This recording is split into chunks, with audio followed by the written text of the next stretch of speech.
Nelson Mandela berkata, education is the most powerful weapon to change the world. Karena Nah, jaminan apa lagi yang kau dustakan teman-teman? Bahkan luar biasa sekali sudah dijelaskan programnya, alurnya.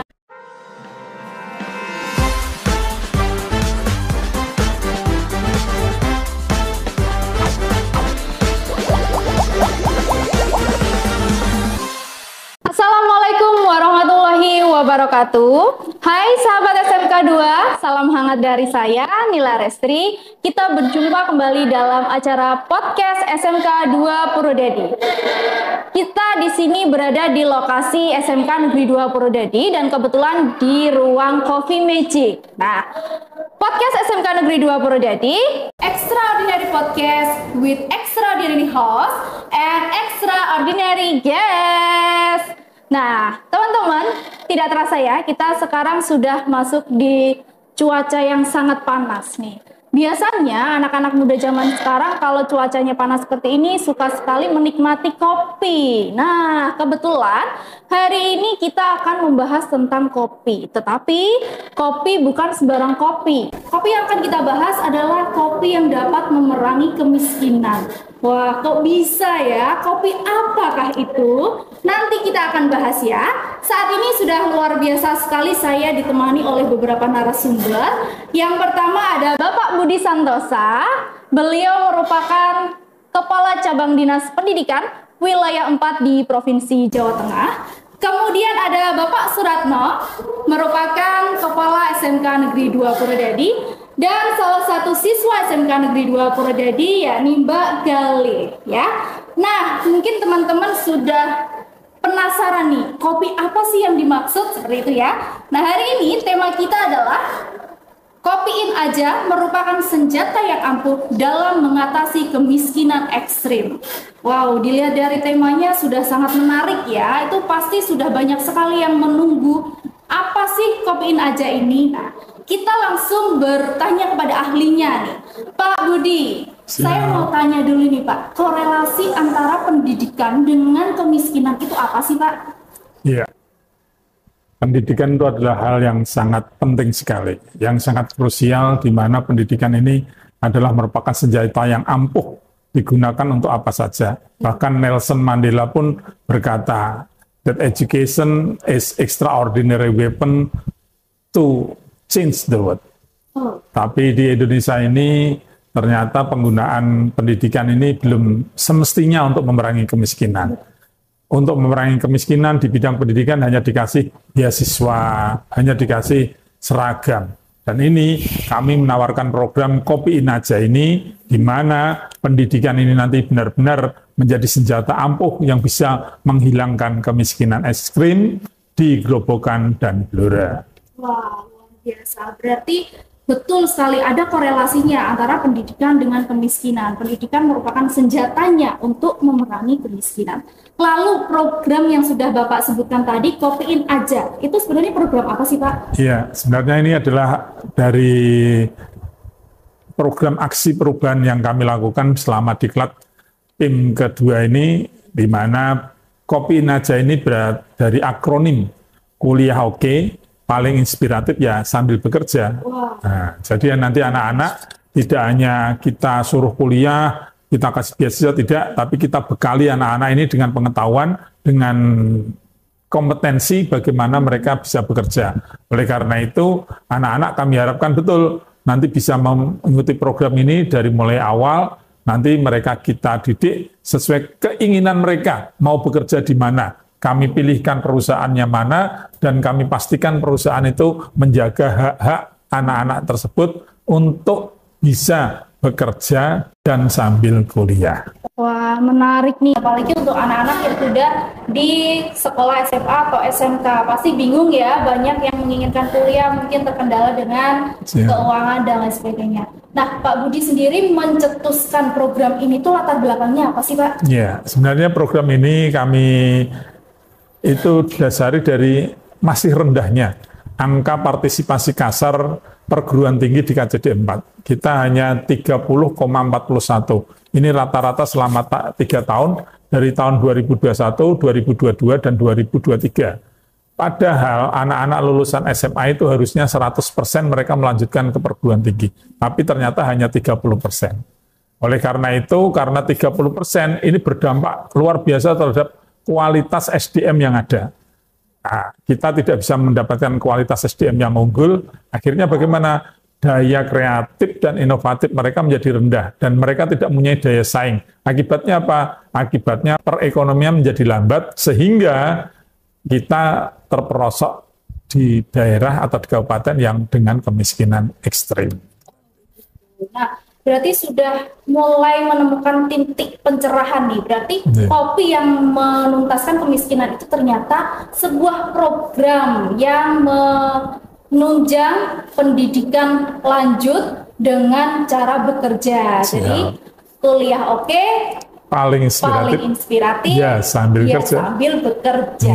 Oke, mungkin ini teman-teman sudah banyak yang bertanya-tanya nih Pak, teknis pelaksanaannya seperti apa Pak?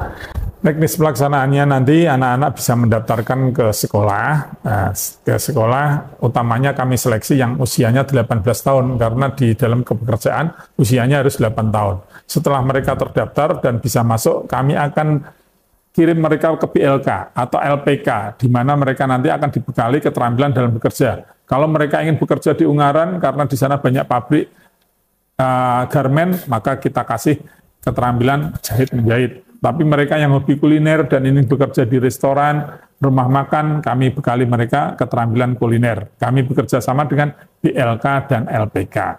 Setelah mereka menguasai itu, kami akan antar mereka mencari perusahaan yang bisa mempekerjakan mereka. Dan kami sudah MOU sama perusahaan-perusahaan itu untuk hanya mempekerjakan di hari Senin, Selasa, Rabu, Kamis. Karena Jumat, Sabtu, Minggu mereka harus kuliah. Sehingga nanti kami carikan juga perguruan tinggi, kita pastikan bahwa anak-anak ini dikasih pelayanan yang lebih ekstra karena mereka dari anak-anak yang kurang mampu, dan makanya ini nanti anak-anak menjadi lebih nyaman lagi, bekerja ya oke, kuliah juga oke, sehingga ini gerakan ini bisa menginspirasi anak-anak yang kurang mampu itu tadi agar lebih banyak mereka nanti bisa ikut program ini, dan akhirnya lambat laun kita bisa menghasilkan SDM yang berkualitas, yang bisa menggerakkan roda perekonomian, sehingga Grobogan dan Blora nanti harapan kami tidak menjadi kabupaten miskin ekstrim lagi, tapi kabupaten yang gemah limpah loh jinau. Wah, luar biasa sekali. Sudah terlihat bahwa begitu tertatanya perencanaan yang sudah dibuat oleh Pak Budi gitu ya. Nah, kemudian nih Pak, mungkin banyak juga teman-teman kita yang menganggap, masa sih, iya nggak sih. Nah, sebenarnya untuk Pak Budi sendiri nih, seberapa yakin sih Bapak kalau program ini sudah berjalan akan benar-benar menuntaskan kemiskinan di sini Pak? Ya, kami sangat yakin sekali, karena program ini nanti akan kami kawal, dan kami sudah membuat jejaring yang tidak hanya kolaboratif, tapi yang sinergis juga dengan beberapa pihak, diantaranya dengan perguruan tinggi. Banyak perguruan tinggi yang menawarkan kepada saya untuk bisa ikut join program ini, karena mereka melihat potensi dari program ini sangat luar biasa.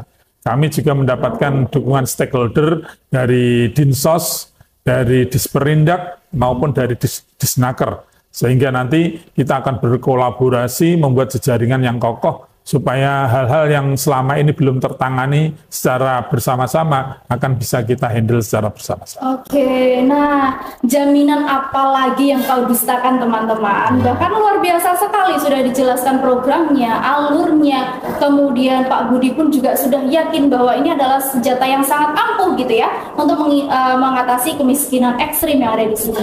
Nah, Pak Ratno, saya mau tanya nih, tadi sudah dijelaskan Pak Budi tentang program Kopiin Aja.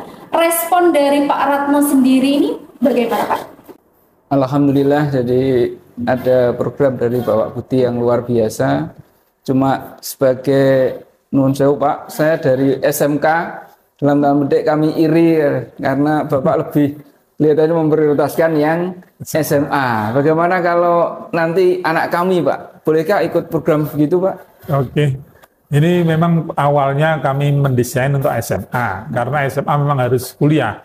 Tapi nanti kami tidak menutup kemungkinan. Setelah kami program jangka pendek ini, jangka menengahnya akan kami kembangkan lagi. Apalagi di jangka panjangnya, di 18 bulan yang ke depan, kami akan fokus juga ke SMK-SMK. Karena ternyata seperti Mbak Galih ini juga tadi pengen kuliah juga ternyata. Jadi sebenarnya program ini nyata Pak. Sudah saya alami sendiri karena saya juga hanya anak seorang petani, masa kecil saya juga hanya angon dan seterusnya. Nah, karena dengan niat siang sungguh-sungguh, jadi ini semuanya tergantung dari niat para peserta didiknya ya Pak ya. Siap. Dari anak-anak SMA. Tapi ya itu kembali lagi Pak. Bagaimanapun karena saya juga kepala sekolah SMK dan juga ketua MKKS SMK Kabupaten Gerobogan, minta dengan sangat supaya nanti juga imbasnya ke SMK itu tidak terlalu lama gitu Pak. Siap. Jadi nanti ada kesetaraan. Bagaimanapun kalau SMK itu hanya lulus langsung kerja, taraf ketenaga kerjaan itu di taraf rendah Bapak. Tapi kalau bisa lulusan itu nanti sampai ke perguruan tinggi, ikut program ini kan tingkat upah UMR mereka kan lebih tinggi karena sarjana, bukan lulusan SMK. Itu harapan kami. Saya yakin ini kalau bisa, untuk Pak. yang ikut Kopiin Aja ini, kami nanti sangat berharap karena mereka sudah lulus sarjana. Harapan kami mereka mempunyai SDM yang unggul karena SDM unggul, daya kreatif dan inovatif mereka tinggi, sehingga kami harapkan mereka nanti bisa menjadi entrepreneur di desa-desa yang bisa memperkerjakan anak-anak yang kurang seberuntung mereka yang sudah mengenyam pendidikan. Oke, baik. Sebuah program pasti melahirkan sebuah harapan begitu ya Pak, dan harapan itu pastinya kita mengharapkan tidak hanya mengimbas ke salah satu sudut pandang saja, tetapi ke banyak sudut pandang begitu ya. Oke, untuk Mbak Galih sendiri nih, tadi kan sudah menjelaskan pemaparan dari Pak Budi tentang program Kopiin Aja. Menurut Mbak Galih, tanggapan Mbak Galih tentang program itu seperti apa? Kalau dari saya pribadi merasa tertarik dengan program yang Bapak Budi jelaskan tadi. Karena saya sebagai anak muda yang tertarik untuk kuliah, namun kami terhambat oleh ekonomi. Program ini tuh sangat menjadi solusi untuk kami. Karena dalam program ini kami bukan hanya dicarikan pendidikan dalam hal kuliah, namun kami juga dibantu dicarikan pekerjaan. Jadi ini merupakan solusi yang paling baik untuk kami semua. Oke, baik. Sudah tahu bahwa programnya sangat menarik begitu ya? Betul, Bu. Kemudian langkah apa yang akan Mbak Galih terapkan dalam kehidupan Mbak Galih? Untuk saya itu pasti akan menunggu sosialisasi dari pihak sekolah, Bu. Dan juga saya akan mengajak teman-teman untuk tergabung dalam program ini, karena sekali lagi program ini bukan hanya mencarikan kami dalam bidang pendidikan, namun kami juga dicarikan dalam hal pekerjaan. Dan ini merupakan suatu harapan kami sebagai anak muda dapat menjalankan kedua hal tersebut dengan secara imbang. Oke. Untuk melakukan dua hal yang berbeda, yaitu kuliah dan bekerja, itu kan sebuah kegiatan yang mungkin cukup melelahkan, ya kan, untuk anak muda. Aduh, banyak yang mager-mageran seperti itu kan. Nah, Mbak Galih itu sebenarnya sudah terlatih untuk sibuk nggak sih Mbak? Alhamdulillahnya sudah, Bu, karena dalam lingkungan sekolah ini saya aktif berorganisasi. Dan dalam organisasi ini kami diajari untuk menjadi disiplin, untuk menjadi tangguh, untuk bekerja bagaimana nanti kami menghadapi di dunia pekerjaan. Jadi tidak hanya dalam lingkungan sekolah, kami di sini juga dididik untuk bagaimana nanti menanggapi dalam dunia pekerjaan. Organisasi apa itu Mbak Galih? Pramuka, Bu. Oke, pramuka. Nah, pramuka itu biasanya kan wajib ya untuk kelas 10. Memang di situ banyak sekali pendidikan kedisiplinan ya, kerjasama dan lain sebagainya. Jadi benar sekali kata Mbak Galih bahwa organisasi itu sangat penting untuk memulai menghilangkan sifat-sifat mager anak muda nih teman-teman. Oke, untuk menutup acara kita hari ini, kita dengarkan dulu closing statement nih dari Pak Budi tentang Kopiin Aja. Monggo Pak. Oke, terima kasih. Nelson Mandela berkata, education is the most powerful weapon to change the world. Karena pendidikan itu adalah senjata yang ampuh. Maka saya yakin Kopiin Aja ini tidak hanya bisa mengurangi kemiskinan, tapi juga bisa menghilangkan kemiskinan. Karena dengan Kopiin Aja, pendidikan yang powerful ini bisa merubah dunia. Terima kasih, salam hebat. Oke, begitu demikian pembahasan kita tentang Kopiin Aja. Apabila ada yang mau ditanyakan lebih lanjut, mungkin bisa menghubungi beberapa pihak yang berkaitan dengan Kopiin Aja. Oke, Hidup bukan tentang menunggu badai reda, tetapi belajarlah menari di tengah hujan. Maka perjuangkan apapun yang ingin kamu menangkan. Saya Nila Restri pamit undur diri.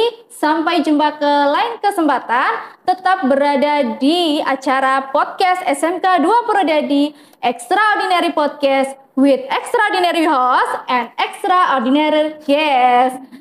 Saya akhiri, wassalamualaikum warahmatullahi wabarakatuh.